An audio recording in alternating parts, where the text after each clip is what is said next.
dziri kudai kwedzi. Hey, mudhara ndiye mudhara anonetsa manjo. Hey, kule ndeti sekuru. Izvi ndimi munhu wacho sekuru. Zviri sei?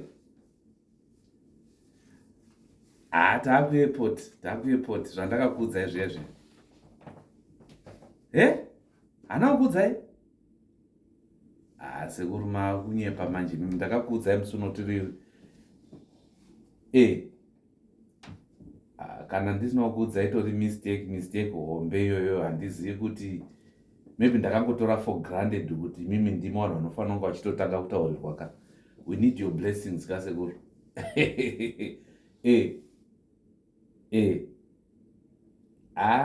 Kudzoka kwedu, I will let you know.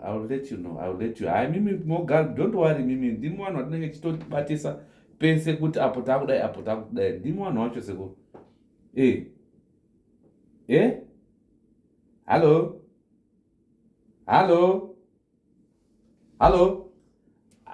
Network sekuru, network. Ameno murundinzwa here mimi. Haina handichakunzwi. Hello sekuru, hello. Network kupi yanetsa nayo?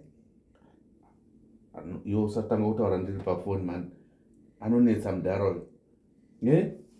Unoda kubvunza zvese. Muri kupi murudi? Unofanira kumutaurira pakudiko. Ndiani? Sekuru Givi. Unomuziva? Okay, ungori kudaka kutengerwa doro. Wase watengera doro? Wanonetsa vanhu vacho ndeyekutoti kana wakutobva unongoti sverere. Otherwise zvinhu zvako hazvitofambi bho. Okay. Ngoita nedu ana sekuru but nechitoziva kutoti madhara aya mamwe acho you have to be very careful. Ndizvo here. Munhu ari kunyepera sekuru kuti wakuairport as if it was not a planned journey. Zvinoita here izvozvo? Hatifanirwi kutaurirana here kuti tiri kuenda kupi kuti vamwe vanhu vazivewo kuti waenda kupi vachikutsvaga nayo. I think ameno sometimes nzvenga kudaro kunzvenga ikoko kwakuri kuitwa kutya kuroiwa.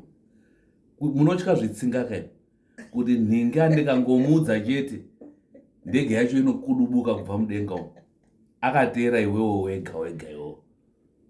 Amen. Vamwe vanenge vachitya nekuti ukatongoudza nhingi raini rese riri kutoziva kuti mangwana nhingi ari kutravela. Saka vanotya kuroiwa kavanhu. Vamwe vacho kutaura chokwadi vanenge vachitokushuvira zvakanaka, mwoyo ichitorwadza kuti muzukuru wangu, mwana wangu, mwana wamukoma wangu, mwana wachichi. But mimi munovarwadzisa because too much suspicion. Kufungira vanhu nezvisina kana I don't know. Handizivi munozviona sei zviri necessary here kuti uudze munhu wese kana kuti kune vamwe vaunokwanisa kuudza vamwe usingaudzi. Kana kuti unongosverera ngotisverere kumunhu wese. Asi kana watadza hako kuvaudza chirega kunyepa. Amen. Ini ndo zvandinofungai. Munozviona sei?